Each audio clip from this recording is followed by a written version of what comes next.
una edición más de Una Mirada del programa de la Universidad Nacional ICINAR S.A.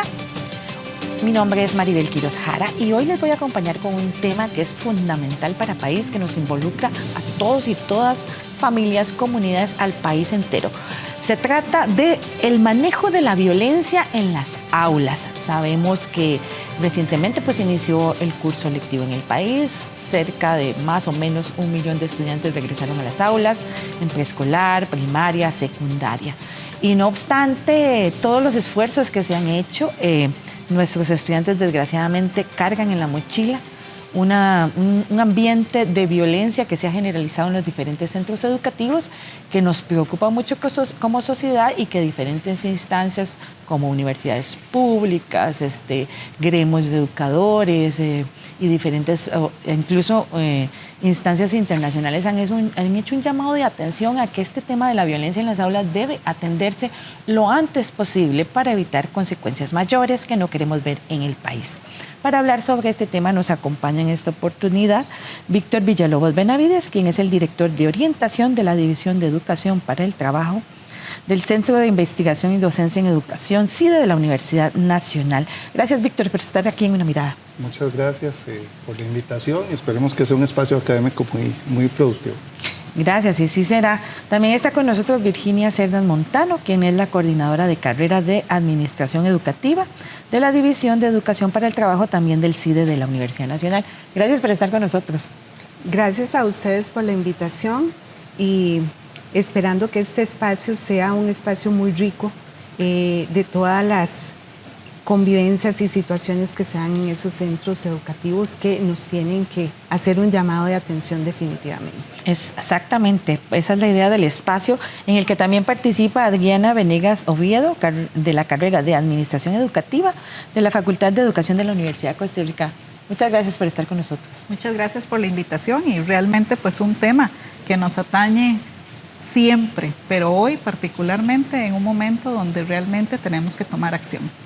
Sí, los números son contundentes, ¿verdad? Las autoridades, tanto educativas como policiales, han hecho un llamado sobre el aumento de la violencia en nuestros centros educativos, principalmente manifestado por el bullying, por el acoso en redes sociales, pero incluso esto ha escalado al punto de que ha llevado incluso a amenazas y hasta agresiones físicas, verbales y psicológicas que han llegado incluso a denuncias penales. De hecho, el organismo de investigación judicial habla en el 2025 de cerca de 500 denuncias de este tipo, por lo menos 2 por día, asociadas con diferentes manifestaciones de violencia en nuestros centros educativos, sin distingos de edad. Realmente una situación preocupante. Sí, efectivamente vemos un panorama que tenemos que retomar nuevamente esta palabra que no nos gusta mucho, pero pospandemia, ¿verdad? Donde ha habido definitivamente secuelas y una brecha muy importante en la formación de competencias socioemocionales principalmente, que a pesar de que se han dado esfuerzos muy importantes en las instituciones educativas por los diferentes profesionales que atienden desde el área social, no han sido suficientes, ¿verdad? Ahora probablemente más adelante vamos a discutir cuáles son esas causas, pero vos lo señalabas, desde el ciberacoso, ¿verdad?, hasta ya agresiones físicas bastante lamentables que han tenido consecuencias penales, por supuesto, pero que de alguna forma han sido producto de esa escasez de atención de factores, no solo desde la parte de conducta, sino desde los aspectos emocionales también. Y es que definitivamente se ha venido dando un aumento sostenido de la violencia. Vemos, por ejemplo, datos de la Contraloría de Derechos del Ministerio de Educación, en donde si nos vamos al 2019, que teníamos, por ejemplo, casos de violencia entre estudiantes, vemos una escalada de 208 situaciones a 411 en el 2025. Casos de bullying, por ejemplo, 2019, 197 casos a 368 casos en el 2025. Y ahora vamos a agregarle otro tipo de violencia y es entre adulto-estudiante, que ahora se está también generando vemos esa escalada impresionante del 2019, 431 casos a 611 en el 2025. Entonces, esto nos dice que cada vez hay situaciones más complejas que tenemos que enfrentar y centros educativos que a veces no tienen la capacidad de respuesta para este tipo de situaciones que están viviendo. Virginia apuntó una palabra que es clave aquí, ¿verdad? Y es esa complejidad. Estamos en una sociedad que está afrontando diferentes situaciones que nos llevan a ver la violencia en todas sus manifestaciones como un fenómeno muy complejo y que hay que saber atender y abordar de una forma integral.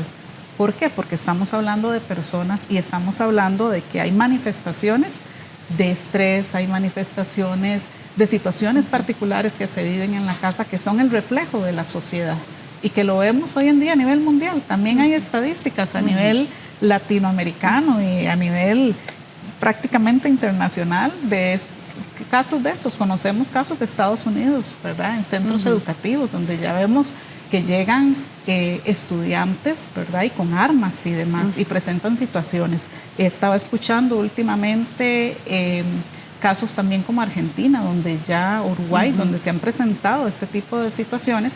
Y bueno, estamos a tiempo todavía de nosotros de poder brindar algunas formas de trabajo conjunto para no llegar a esos extremos, porque la realidad es que está ya plasmado, o sea, la sociedad es un reflejo que lo estamos viendo en las aulas, en el centro educativo, en las comunidades y que necesitamos abordar.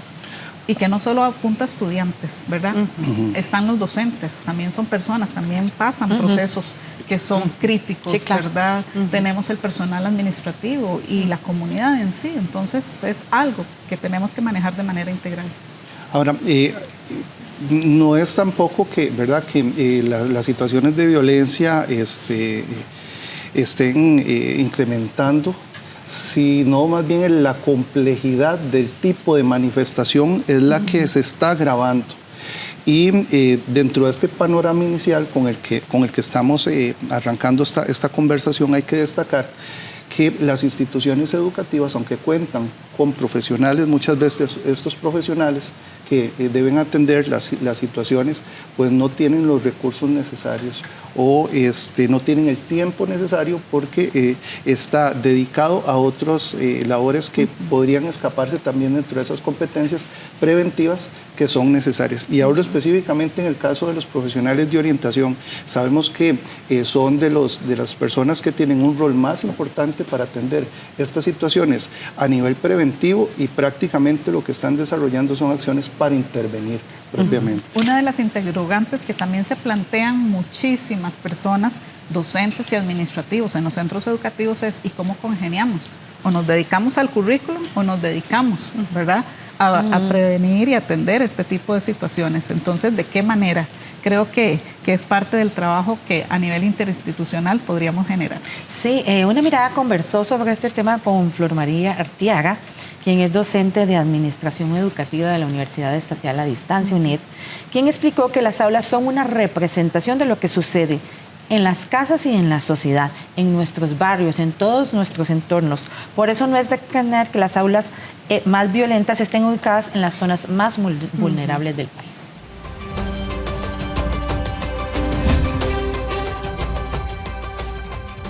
En realidad el fenómeno de la violencia escolar no es un fenómeno que tiene que verse de forma aislada, sino que está ligado con otras situaciones vinculadas con otros tipos de violencia y que se convierten en una especie de síntoma de la situación que se da en las diferentes regiones del país.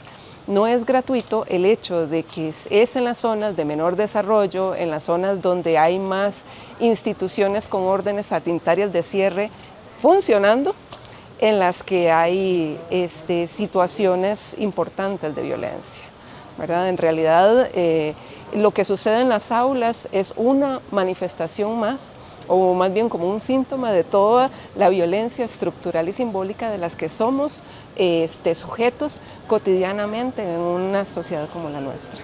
O sea, estamos hablando de que Muchas veces estas situaciones están ligadas con condiciones de desigualdad, de pobreza, en un contexto en el que actualmente hay una seria desfinanciación de instituciones y de acciones dirigidas a proteger, acompañar, educar, atender a la población joven, a la población en general, y que, ¿verdad?, incluyendo temas de seguridad, y que no han podido ser atendidos. Más bien hay que recordar que en este momento estamos viviendo números o cifras de violencia a nivel nacional y de homicidios que nunca habíamos tenido anteriormente en este país.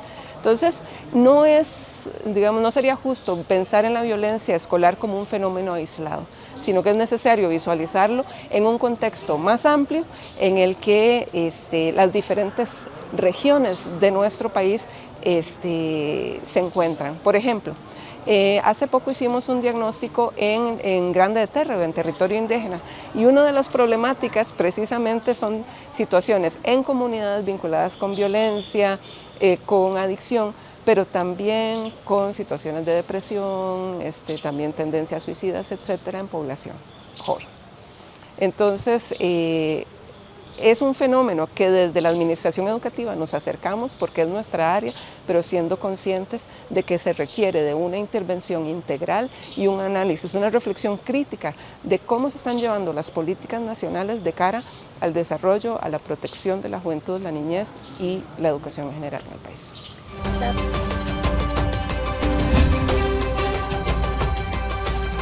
Las aulas definitivamente reflejan la crisis de seguridad y valores que vive el país. Tenemos un repunte exponencial de los homicidios, de la violencia intrafamiliar, de los femicidios, el crimen organizado por todas partes, el narcotráfico, el contrabando, la trata de personas, la explotación sexual de personas, principalmente también de menores de edad.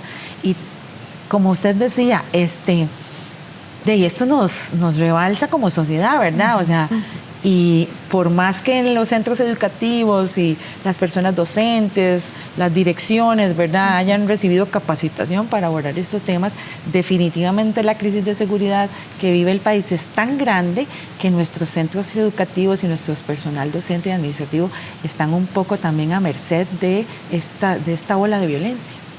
Claro, y acá tenemos que apuntar que este tipo de situaciones de violencia que estamos viviendo en los centros educativos sobrepasa la capacidad instalada que tienen los centros educativos para atenderlas porque son nuevas. O sea, tenemos situaciones en donde vemos el narcotráfico llegando a los centros educativos. Así es. Situaciones que antes definitivamente solo veíamos en la televisión, en una narconovela, ahora no, la vivimos a lo interno del centro educativo y las personas docentes y directoras tienen que ver, en conjunto con los equipos interdisciplinarios, tienen que ver cómo hacen para buscar soluciones porque los protocolos de atención a la violencia se están quedando cortos. O sea, no están dando los resultados que se esperan porque se sanciona la situación, pero no hay una solución sostenida que nos permita un aprendizaje colaborativo como red de apoyo para poder sostener esas soluciones en el centro educativo. Y bueno, aunado a eso también pues es un fenómeno multifactorial que no lo podemos adjudicar a un sector o a un estudiante o a una población geográfica. Es una situación, ¿verdad?, que surge, permea, va más allá, y surge de muchos brotes en la comunidad por diferentes situaciones, qué sé yo, económicas, de desintegración. Todo esto es una situación integral y tenemos que buscar soluciones que nos permitan de verdad, desde esa mirada integral y compleja, atenderlas. Vicky apunta a un aspecto que hay que considerar y es la normalización o la institucionalización de la violencia en los diferentes entornos. Sabemos también que desde una mirada más ecológica, más integral, la persona va a ir adquiriendo, el estudiante va a ir adquiriendo aquellos hábitos o aquel modelaje de los entornos donde se desarrolla. Entonces, si estamos en entornos donde hay mayor dificultad sociales, probablemente pues estos muchachos necesiten mayor atención para ir incorporando dentro de su esquema de formación el desarrollo de habilidades socioemocionales. Que de alguna manera también va a permitir que el abordaje sea más integral y más sostenido, porque por las experiencias que hemos tenido a nivel de intervención, el trabajo interdisciplinario sigue siendo la clave para poder atender estos factores. Realmente hay una lectura del entorno que tenemos que hacer como de otra óptica, ¿verdad? Lo que estamos acostumbrados realmente ya no está funcionando. Hay que tener una sensibilidad para poder ver qué es lo que está pasando, para estar atentos a las diferentes situaciones que pueden manifestarse desde un chico que es inquieto, que empieza a ser pasivo, o al contrario, ¿verdad? O algunos otros roces o situaciones que se presentan en las aulas, en los recreos y demás, que ahí empieza a generar el núcleo. Pero es una tarea que lleva a poder aprender, a releer ese contexto de otra manera. Es un fenómeno multicausal que vamos a tratar de explicar en el siguiente bloque. Vamos a ir a una pausa, quédese con una mirada que ya regresamos.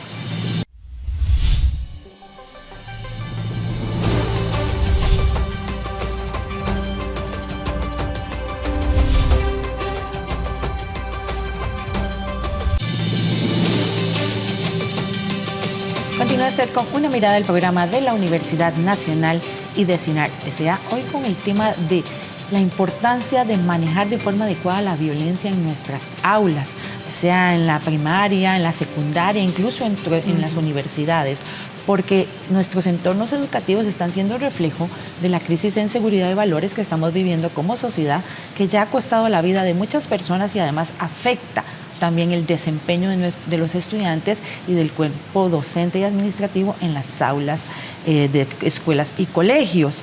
Como hablábamos en el bloque anterior, es un fenómeno multicausal que está afectando a muchísimas personas en diferentes formas y sobre todo ha deteriorado el clima estudiantil, sean escuelas y colegios, por el miedo que significa estar involucrado en estas diferentes situaciones. Sí, es que posicionémonos, por ejemplo, desde la mirada de un niño o un adolescente, ¿verdad?, que está en una construcción de la identidad.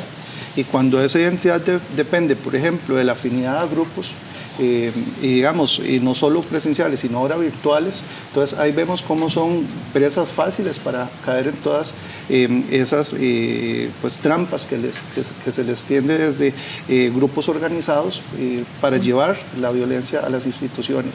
Y ahora señalaba la compañera Virginia cómo están ya dentro de las instituciones grupos organizados para venta de narcotráfico, por ejemplo. Estos muchachos que pues necesitan un reforzamiento de habilidades, de autoestima, ¿verdad?, de autoconocimiento, pues son vulnerables, ¿verdad? Si no se trabaja preventivamente este tema, y de eso es de lo que se aprovecha precisamente quienes tienen la intención de lacerar, ¿verdad?, la sociedad con estas conductas también criminales, ¿verdad? Y eso lleva, por supuesto, a actos de violencia, represalias hasta entre los mismos estudiantes, contra los profesores, contra miembros de la comunidad, ¿verdad? Como hemos visto ahí, balaceras fuera de las instituciones también. Entonces, aquí el tema de prevención y de formación en esas habilidades, acompañando emocionalmente, es muy valioso y muy importante.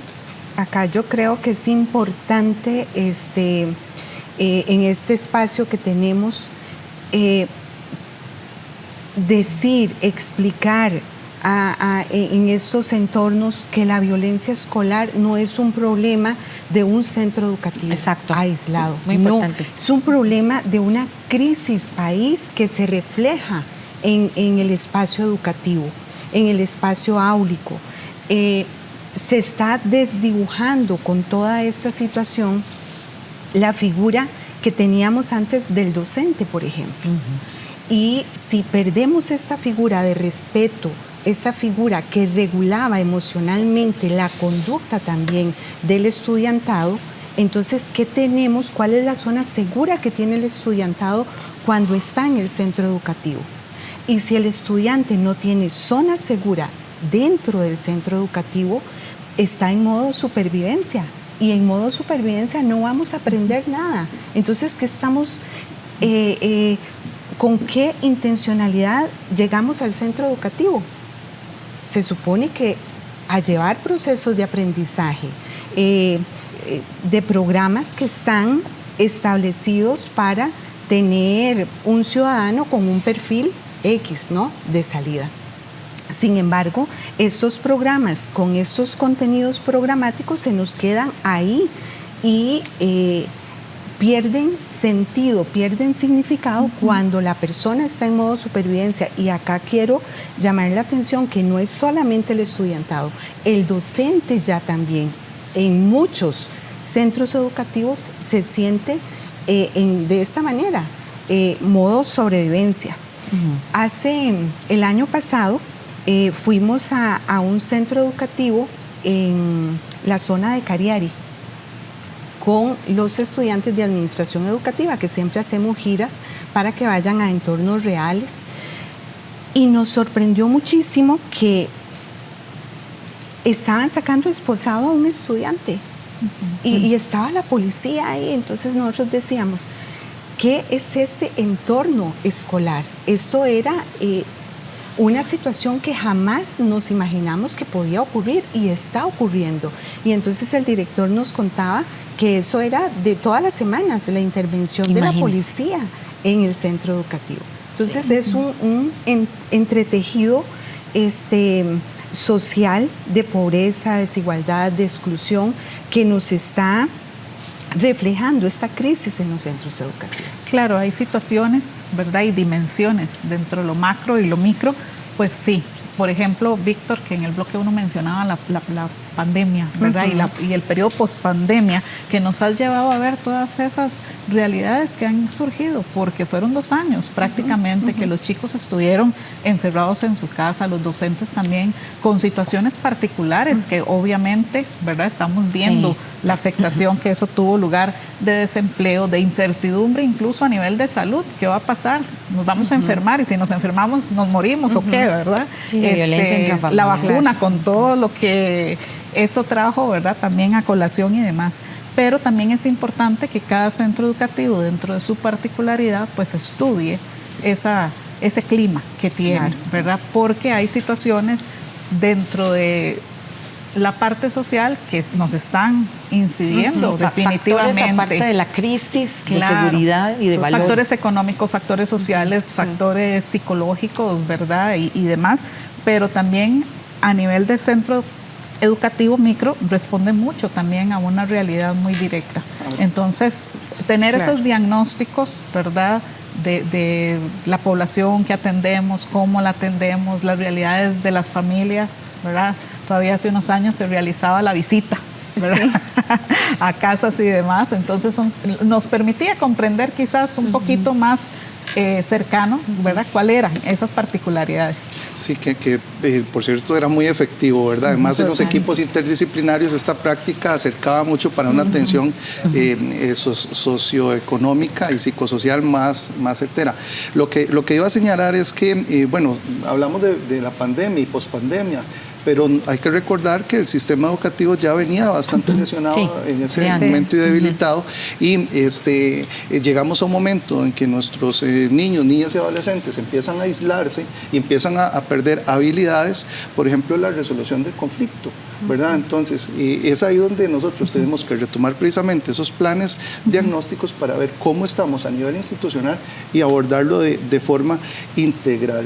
Pues si nosotros no focalizamos de manera conjunta estos esfuerzos, pues no vamos a llegar a ningún lado. Lamentablemente ha habido como un modelaje social desde líderes muy importantes, ¿verdad?, en nuestra sociedad, donde hay una tendencia a la división, ¿verdad? Si nosotros empezamos a aislar cada uno de los esfuerzos del Patronato Nacional de la Infancia, del Ministerio de Seguridad Pública, de las fiscalías, en fin, que son entidades que en una comunidad podrían aportar mucho, ¿verdad? Y no los vemos como un órgano integrado que puede aportar soluciones desde las diferentes áreas, pues entonces no podríamos estar ¿verdad? Atendiéndolo tal como quisiéramos, y por eso es que tenemos esas consecuencias ahora. El llamado es pues, a articularnos nuevamente, ¿verdad? Y a partir no solo de esos diagnósticos institucionales, sino también de personas clave a nivel institucional que permitan hacer esos enlaces interinstitucionales para abordar de forma integral estas situaciones que se presentan. Y no podemos obviar también que el conflicto ha cambiado, digámoslo así. ¿En qué sentido? En que hoy en día, con el manejo de la información, ¿verdad? Y de las comunicaciones, el internet, las redes sociales y demás, ya el conflicto no solo es personal, no es yo te veo, te digo, ¿verdad? Y nos dejamos de ver y se acabó, sino que es permanente. ¿Por qué? Porque de hecho, el OIJ hace un llamado en el sentido ¿verdad? de que las redes sociales han venido como a exacerbar los conflictos porque como dice usted, los distribuye por todas partes, todo el ciberespacio. Y a toda hora, o sea, es todo el día, tenés posibilidad de estar, ¿verdad? En eso constantemente. Y es tu identidad, perdón, y es tu identidad porque no hemos educado tampoco en que tenemos una identidad digital que luego se convierte en ciudadanía, en una responsabilidad también como ciudadanos ante una sociedad. Entonces, estas redes sociales que se van creando corren el riesgo de desviar realmente el ser integral de los niños y niñas que no se están formando en esas habilidades y ahí de socialización. Viene esa función importantísima del centro educativo y de la educación en general para esa formación de pensamiento crítico, esa alfabetización digital que hoy por hoy estamos requiriendo ¿verdad? En todo el sistema educativo. Sí, sobre ese punto precisamente conversamos con Satia Rosabal, académica de la División de Educación para el Trabajo del CIDE de la Universidad Nacional, quien reconoce que las universidades tienen una obligación muy importante de acompañar a los centros educativos y al personal docente y administrativo en generar procesos de apoyo para enfrentar los problemas de violencia en los centros educativos.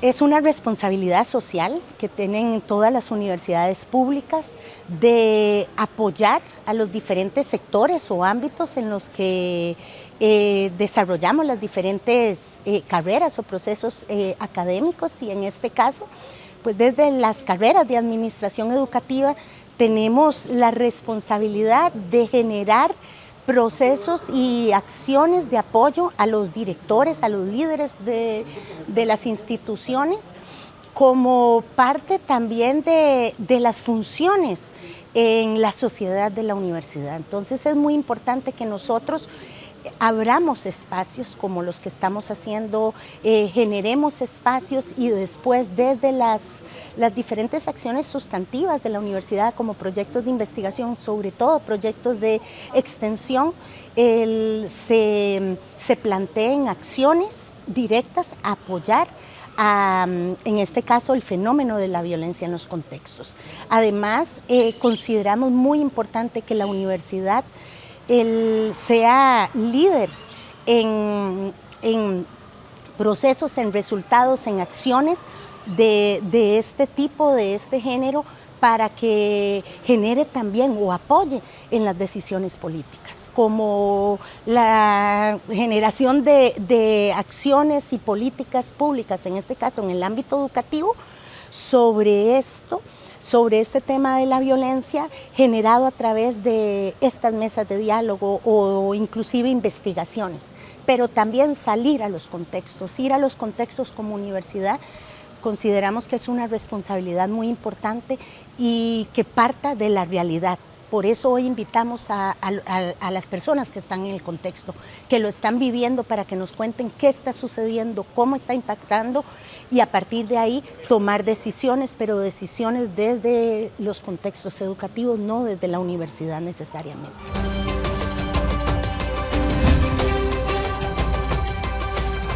Porque ese apoyo, en definitiva, también involucra varias dimensiones, ¿verdad? Porque entre los muchos factores que están incidiendo en este exacerbamiento de la violencia en los centros educativos, hay uno que ha sido bien importante, que ustedes también han mencionado, que es el tema de los nuevos modelos que siguen nuestros niños, niñas y adolescentes, ¿verdad?, que aprenden a través precisamente de los contenidos que consumen, tanto en redes sociales como en internet, en televisión, que les venden un estilo de vida en el que lo que prevalece es, ¿verdad?, que está fundamentado en la violencia, en el maltrato, en la explotación sexual y en el abuso de las otras personas, y que se normaliza. Pero ¿qué es lo que está pasando entonces en nuestros niños y en nuestros jóvenes que atraen, ¿verdad?, y arraigan esas realidades que se muestran de fuera? Entonces yo creo que aquí es donde también desde las formaciones iniciales y continuas, ¿verdad?, que reciben unos profesionales en educación, y también la formación a nivel curricular en esos centros educativos, desde nuestro sistema educativo, tenemos que enfocar la mirada hacia nuevas concepciones. Y dentro de eso están las habilidades blandas, ¿verdad?, y competencias emocionales que les permitan incluso esa alfabetización digital también, de saber manejar y el consumo de la información que hacen para poder aterrizar en propuestas mucho más concretas. Claro, Adriana apunta algo importante, y Víctor también ahora lo apuntaba, de las redes sociales y a qué contenido está expuesto nuestros niños y nuestros adolescentes. Y definitivamente muchos modelos de los que estamos viendo ahora glorifican la agresividad, la confrontación, el irrespeto, y es un modelaje que estamos teniendo desde los más altos líderes que están en este momento que tenemos en Costa Rica. Entonces, ¿cómo le vamos a decir al estudiante, ¿verdad?, que hable de una manera diferente, que se comporte de una manera diferente, cuando tenemos modelos muy importantes también que lo están haciendo totalmente, están haciendo lo contrario de lo que se supone que tendrían que hacer como líderes y como modelos democráticos en el país? Entonces, definitivamente una alfabetización digital, pensamiento crítico, para dinamizar estos espacios es necesario. Pero ahora la compañera Saya Rosabal apuntaba ese papel de las universidades, y lamentablemente estamos pidiendo a los docentes una intervención de la cual no fueron formados en las universidades. Y que incluso probablemente ni siquiera fueron criados dentro de ese tipo de ambientes. Porque todos nosotros decimos, sí, desde que estábamos en la escuela uno sufría bullying, porque le dicen ahora, ¿verdad? Pero no en ese nivel, o sea, no vivíamos balaceras, estudiantes armados, consumo de drogas casi que enfrente del profesor, la violencia en redes sociales, o sea, nosotros no nos criamos con eso. Entonces, ¿cómo enfrentarlo en el centro educativo? Acompañando al clima está la cultura. Y aquí tenemos que hablar de culturas de paz. Tenemos que volver al centro educativo, esos lugares seguros donde vivimos, esas culturas que les permiten convivir de una manera más armónica y demás, quizás olvidando, pongámoslo entre comillas, ¿verdad?, de alguna manera, pero atendiéndolo también esas situaciones críticas que ellos traen desde su casa, desde la comunidad, ¿verdad?, o el grupo de amigos externos que tienen en el centro educativo. Sí. Pero ¿de qué manera lo podemos lograr? Definitivamente solo trabajándolo integral e institucionalmente, porque solo no lo podemos lograr. Sí, y creo que es un peso, ahora que lo mencionabas, ¿verdad?, que el docente dice, ¿y cómo lo hago? No, es que no le toca solo. No le toca solo, es un trabajo que nos involucra a todos y todas. De eso vamos a hablar en el siguiente bloque. Vamos a una pausa, quédese con una mirada, ya regresamos.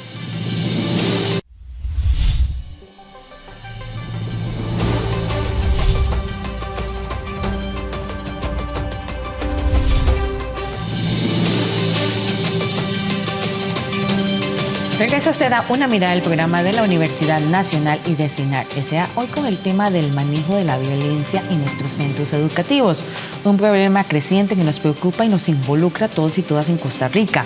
Ahora, mucha gente podrá tener, ¿verdad?, un poco de pesimismo. ¿Qué hacemos con esto? Se nos salió de control, no podemos hacer mayor cosa, pero sí sí se puede involucrándonos todos y todas, porque este es un tema que no es solo del centro educativo, también tiene gran responsabilidad, por supuesto, la familia, las personas que están a cargo de nuestros estudiantes y la misma comunidad, porque es un problema que nos afecta de una u otra forma a todas las personas que viven en la sociedad costarricense. Sí, hace un tiempo que estuve trabajando en una escuela de atención prioritaria en una zona rural, estuvimos desarrollando ferias vocacionales, pero a nivel de primaria, ¿verdad? Que era algo en su momento que fue innovador. Y invitábamos profesionales de distintas áreas, y en este caso tuvimos la oportunidad de tener a don Gerardo Castain por ahí, que es director del OIJ, y quien fue el precursor de la apertura de una oficina regional ahí en ese sector donde estaba desarrollando, y él nos advirtió de esto, ¿verdad? Y nos decía, a los funcionarios nos hacía un llamado de las diferentes instituciones que integramos esa red, que se podía hacer, ¿verdad? Y yo creo que se puede hacer. Generalmente se dice, bueno, es que en las familias no se forma ¿verdad? No se forma bien, no se forma al niño o a la niña para que sea una buena persona. Bueno, si las familias no tienen esa capacidad, y es donde nosotros como entes públicos, ¿verdad? Responsables de formar, tenemos que intervenir, tenemos que trabajar ahí y brindar apoyos, porque las familias a veces no tienen tampoco la capacidad de poder formar en esas competencias que se requieren para prevenir la situación. Entonces, eso es un llamado a que tenemos que hacer esos esfuerzos interinstitucionales para apoyar a las familias y pues a veces no dejar solo en ese nivel la responsabilidad de abordar el tema de la violencia. Yo creo que acá es importante apostar por redes articuladas entre, por ejemplo, Ministerio de Educación, PANI, municipalidades, fuerza pública, exactamente, organizaciones comunitarias, y que la escuela, que las personas directoras vuelvan a tener ese papel protagónico como gestores comunitarios, porque creo que ya los espacios áulicos, atenderlos desde ahí, ya se nos quedó corto.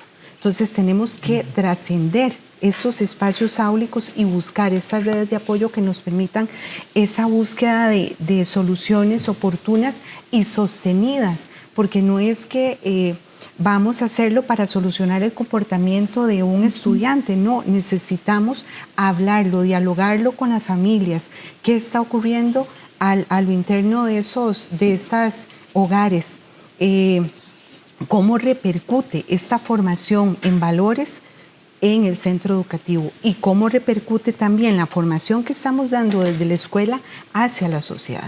Entonces yo creo que es un trabajo articulado, ya no pudimos seguir trabajando en solitario, pero creo que la educación da esperanza para eso, da esperanza de que sí se puede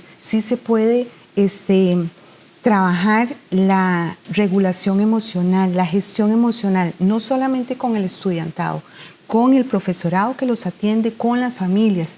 Antes se tenía, escuela para padres.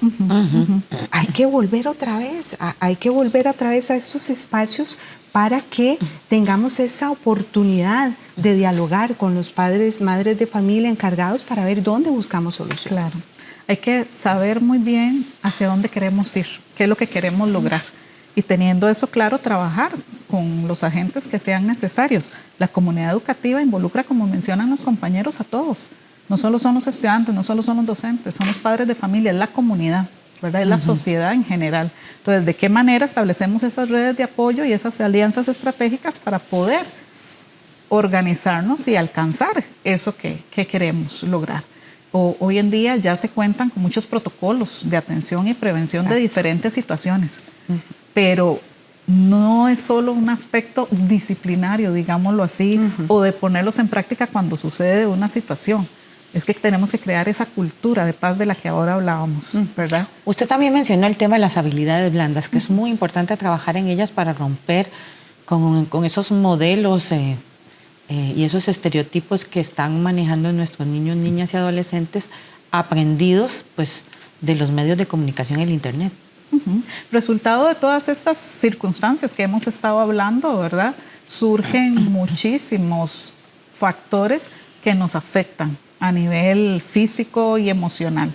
y nuestro cerebro como maquinita, ¿verdad? Responde de maneras no tan tradicionales, digámoslo así, ¿verdad? A esas situaciones. ¿Por qué tradicionales? Porque no es que uno dice, ay, ya voy a sentarme y quedarme quedito y ya. No, un niño que sufre bullying, ¿verdad? Que se siente acosado, va a tener dos caminos. O sigue en esa vía más depresiva que lo puede incluso a llevar a cometer violencia contra sí mismo, o puede responder y volverse todavía más agresivo de las situaciones. Entonces hay aspectos personales que no están manejando. Entonces poder tratar las habilidades blandas y socioemocionales en las aulas, en el centro educativo, llevarlo hasta las familias, ¿verdad? A nivel social, es fundamental porque es aprender a darle herramientas de cómo controlar, de cómo tener las habilidades necesarias para poder decir, no, un momento, conversemos. No, un momento, mira, tenemos diferencias acá, pero podemos, ¿verdad? Establecerlas de otra manera. Sí, aquí es importante también señalar que se requiere pues también de dos aspectos esenciales, voluntad política y recursos. Cuando me refiero a voluntad política es que tenemos que tener apertura para generar esos espacios. Cuando una dirección general de seguridad pública, por ejemplo, va a una institución a solicitar la colaboración, la persona encargada de ese sector debería estar abierta a poder aportar sus recursos para colaborar con la situación. Que haya voluntad desde las municipalidades para incorporar también personas que se integren desde psicología, desde trabajo social, las mismas instituciones. Y ahora hablando del proyecto que tienen las compañeras en la División de Educación para el Trabajo, en este liderazgo emocional de las personas directivas, bueno, la persona directiva también tiene que tener la iniciativa y la voluntad de abrir su institución también y dar a conocer qué se está haciendo.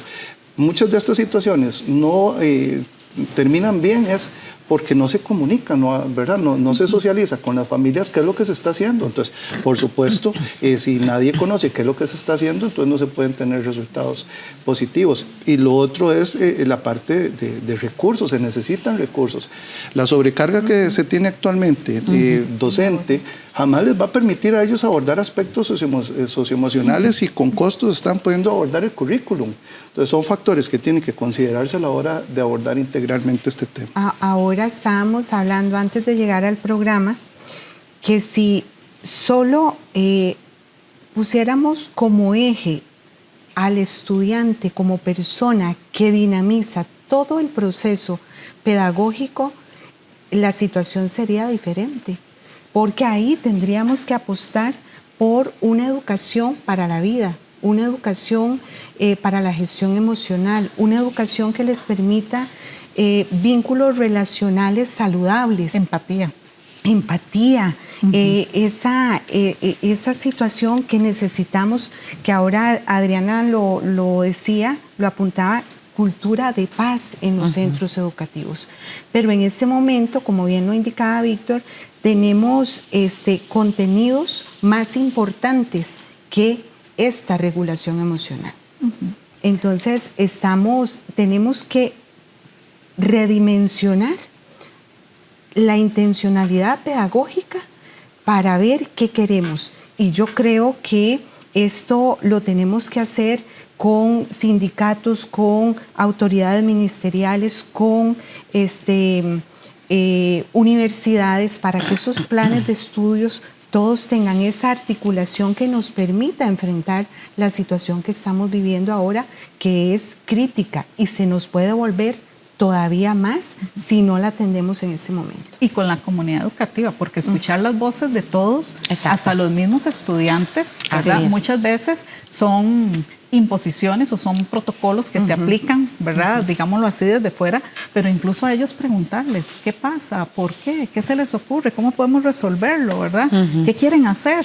¿Qué podemos generar? Y el acompañamiento que ustedes mencionaban al cuerpo docente y administrativo, desde las universidades, ¿verdad?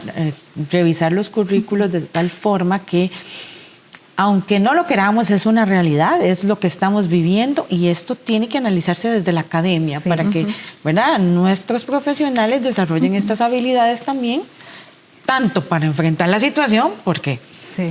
Pues es difícil para una persona que tal vez no está acostumbrada, ¿verdad?, a ver situaciones de violencia explícita, ¿verdad?, o enfrentamientos armados y demás, y también para poder guiar a la comunidad estudiantil en busca de una resolución pacífica de los conflictos. En una investigación que estamos realizando relacionada con el perfil profesional de los administradores educativos en el país, una de las cosas que más apuntan tanto directores de centros educativos como supervisores y directores regionales es el desarrollo y la necesidad que los planes de formación inicial y continua desde las universidades hoy en día están enfocados en esas habilidades, en esa parte emocional, en esa parte que es la que ellos no recibieron cuando se formaron, ¿verdad?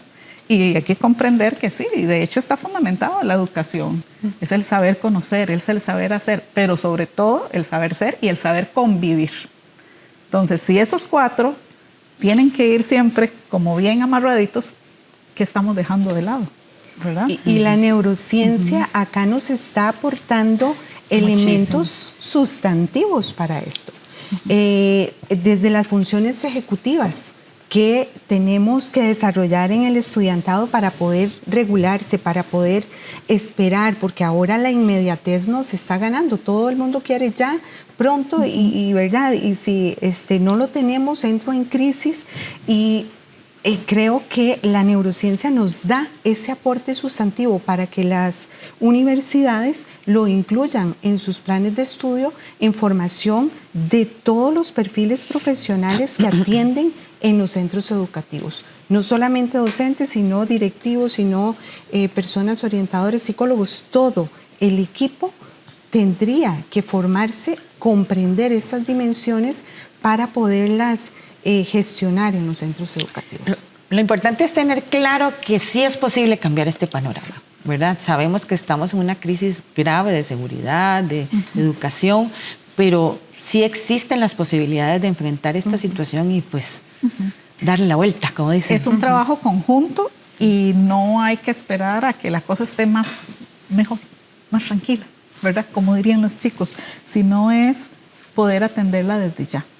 Es escuchar las voces, es comprender los contextos que se están dando, es ver a qué responde esas realidades que se nos están presentando y poder hacer propuestas que sean efectivas, adaptadas a las realidades y especificidades de cada uno en sus diferentes niveles y realmente crear esos planes. El centro educativo es una unidad que puede transformar en lo micro, es de poquito estas semillitas que vamos a ir sembrando para cambiar el panorama. Pero tenemos que ver de qué manera, ese hacia dónde queremos, qué queremos lograr y poder planificar. O sea, esto hoy en día, en términos de cómo atender o cómo crear estas culturas de paz, de convivencia, tienen que ser prioridad en los planes estratégicos de los centros educativos. En esos planes institucionales tienen que estar plasmados más que quizás, ¿verdad?, contenidos que sabemos que ya per se están dentro de la currícula. Pero ¿de qué manera entonces amalgamamos eso formal de estar en el aula recibiendo, ¿verdad?, y construyendo conocimiento con lo demás, que es el ser persona? Sí, con la participación pues de todas las personas de la comunidad, ¿verdad? Padres, madres, cuidadores, la misma comunidad. De alguna forma nos involucra a todos y todas porque son nuestros niños, nuestras niñas, nuestros adolescentes, el presente y el futuro de Costa Rica, y no queremos que se pierdan por situaciones de violencia que ya llegaron también a nuestras aulas. Esperamos que un programa como este abra espacios de conversación para que más personas se sumen en esta cruzada por salvar a nuestros centros educativos de la violencia. Gracias a ustedes por acompañarnos y a ustedes por estar por nosotros una vez más. Les recuerdo que puede buscar más información sobre este y otros programas en www.unacomunica.una.ac.cr y también en nuestros perfiles de redes sociales bajo el nombre de Una Comunica. Les esperamos la próxima semana con más aquí en Una Mirada. Hasta pronto.